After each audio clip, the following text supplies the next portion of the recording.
Habang papasok sa eskwelahan ang vice principal na si Mr. Uchiyamada ay maraming bagay ang sumisilip sa isip niya tulad ng mga problema kaya pinagtinginan siya ng mga dumadaang estudyante. Nang marinig niya ang balita na may ginagawa na naman ang klase ni Onizuka ay nagmadali siyang tumakbo para tingnan kung ano iyon. Tumambad sa kanya ang pader na pininturahan ng imahe ng isang babae. Kinumpronta niya si Onizuka pero sabi nito ay utos naman daw ng chairwoman na pinturahan ng panibago ang pader. Galit na sinabi ni Mr. Uchiyamada na yung disenteng pintura sana at hindi graffiti pero sinabi ni Onizuka na hindi iyon graffiti kundi art. Lalo lang nagalit si Mr. Uchiyamada dahil idinamay pa raw niya ang kanyang mga estudyante at ipinag-utos na palitan kaagad iyon nang biglang bumuho sa kanya ang kulay pulang pintura. Pinunasan naman iyon ni Onizuka habang natatawa. Agad na nagbanlo ang vice principal at nang matapos ay dalawang estudyanteng babae ang papasok sana sa shower room nang biglang makita nila ang walang saplot na si Mr. Uchiyamada kaya napasigaw ang dalawa at agad naman silang pinuntahan ng PE teacher na si Fukuroda. Saktong lumabas si Mr. Uchiyamada upang humingi ng tawad sa dalawa pero sinuntok siya ni Fukuroda. Habang sakay sa tren ay iniisip ni Mr. Uchiyamada na hindi naman niya alam na papasok ang dalawa sa shower room ng mga lalaki pero hindi niya alam ay pinag-uusapan na siya ng ibang sakay ng tren dahil sa kanyang itsura. Pauwi na siya dahil aniya ay sa bahay lang nila tahimik ang buhay niya kasama ang asawa at anak niya, naisip niyang dalhan ang mga ito ng sukiyaki na tiyak ikatutuwa ng kanyang mag-ina. Pero nang makarating siya sa kanila ay si Onizuka ang bumati sa kanya dahil inutusan pala ito ng chairwoman na dalhin sa kanya ang mga dokumento para sa meeting. Si Onizuka rin ang kumuha ng pasalubong niya sa kanyang mag-ina kaya niyaya siya ni Mrs. Uchiyamada na doon na maghapunan pero hindi sang-ayon si Mr. Uchiyamada. Gayunpaman ay pinilit pa rin ng misis niya na doon na kumain si Onizuka. Habang kumakain ay tinanong siya ni Yoshiko tungkol sa show business na tulad ng kay Tomoko at humingi ng pabor na may kuha sila ng ticket para sa live show pero sinita siya ng ina at sinabing mag-aral lang siya.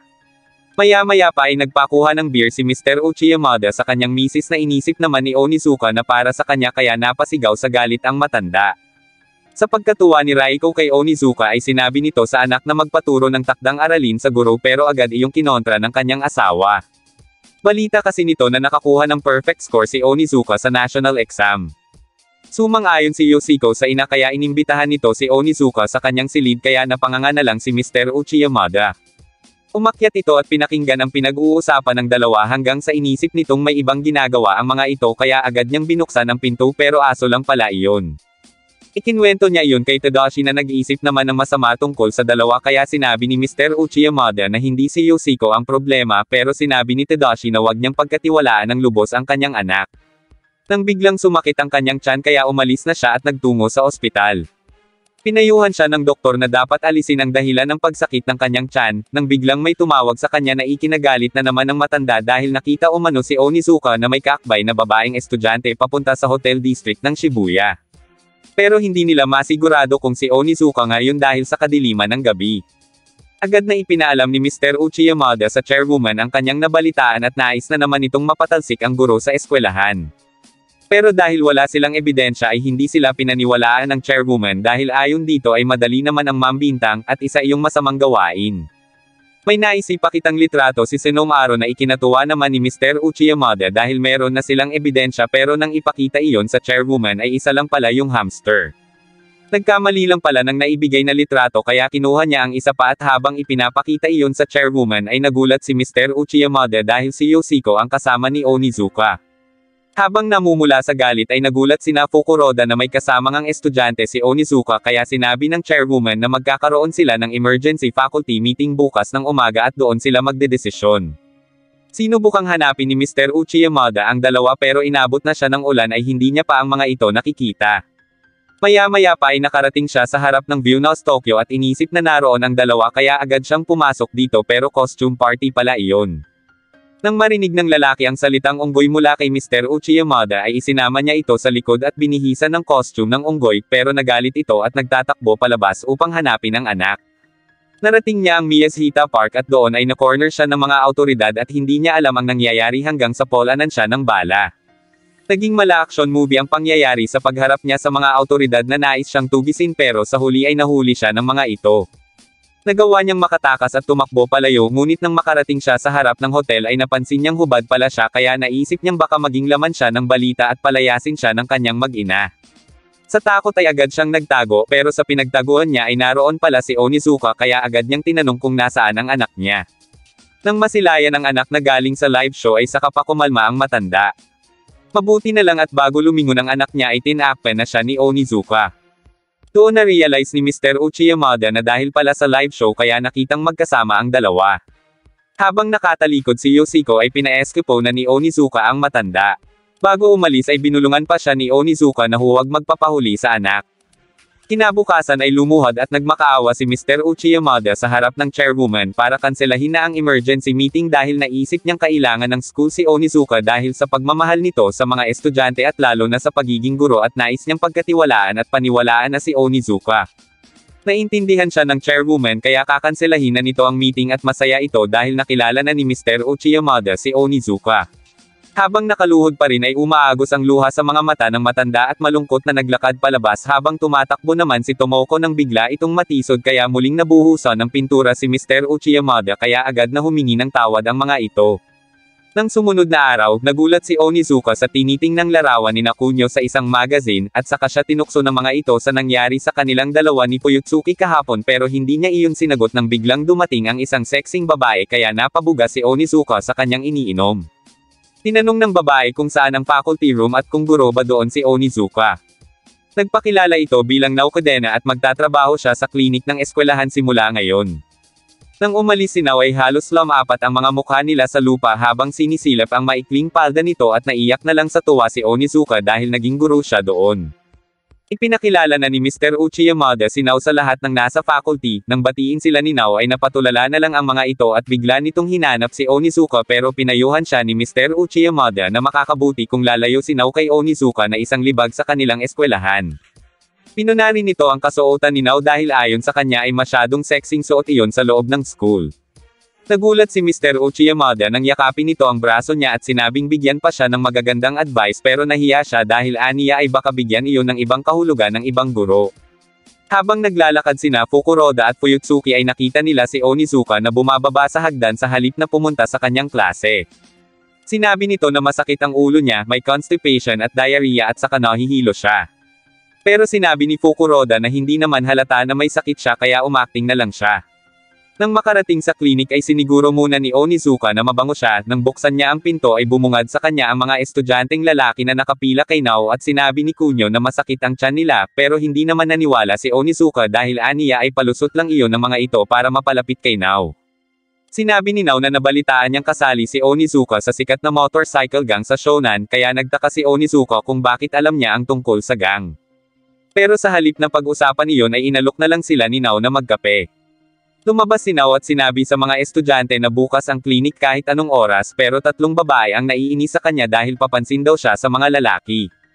Lumapit ang isa sa mga ito at nang susunggaban na niya si Nao ay nakaiwas ito kaya muntik na siyang mahulog pero buti na lang at nahawakan ni Nao ang kamay niya kaya humingi siya ng paumanhin. Nang paalis na ang babae ay tinanong pa siya ni Nao kung anong brand ng makeup niya at ibinalita ang skincare product na nakasale umano pero dahil may pupuntahan pa ay sinabi ni Nao na bisitahin na lang siya sa klinik. Kinagabihan, habang pauwi na ay nabanggit ni Fuyutsuki ang tungkol sa masaya umanong nangyari kay Onizuka sa eskwelahan dahil sa bagong nurse sa kanilang klinik kaya niloko siya ng lasing na si Onizuka na nagseselos siya pero itinanggi niya iyon at saka umalis.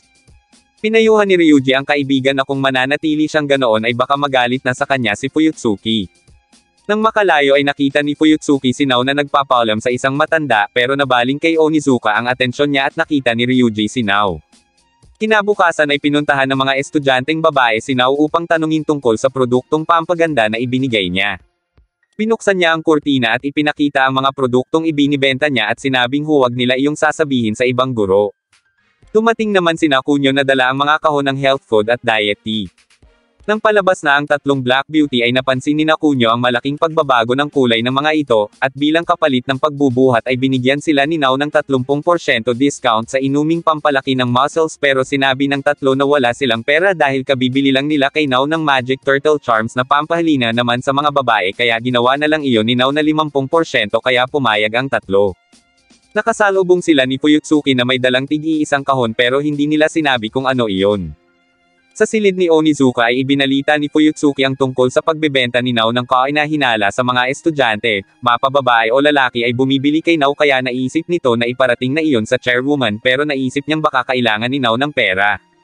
Pero nagulat siya nang makita ang gabundok na kahon sa likod ni Onizuka na bumibili rin pala kay Nao at inalok na rin siya nito na bumili pero ayaw niya.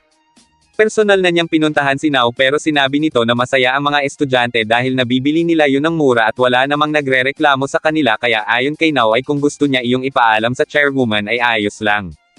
Sa kanya ito tinanong kung ganun ba nito kakailangan ng pera para pagkakitaan ang mga estudyante at magtrabaho sa nightclub. Doon inamin ni Nao na hindi siya masyadong kumikita sa trabahong iyon dahil kapag hindi sila nakakolekta ng pera sa customer ay sila ang kailangang magbayad gamit ang sarili nilang pera, ang malala pa ay kapag wala silang pera kaya kapag nakaklose niya ang mga CEO ay makakakuha siya ng impormasyon na mapagkakakitaan niya.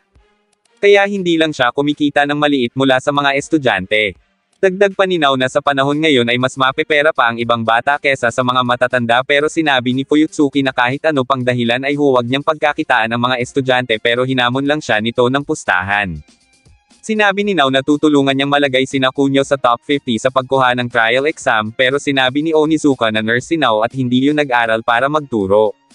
Nagkakahalaga ng 100,000 yen ang pusta na ikinagulat ni Onizuka pero tinanggihan iyon ni Fuyutsuki kaya nang hinayang si Onizuka dahil magkakapera na sana siya nang walang kahirap-hirap dahil alam ni Onizuka na hindi makakasali sina Kunio sa top 50 kahit pa magkahimala kaya ayon kay Onizuka ay siya ang tataya para kay Fuyutsuki.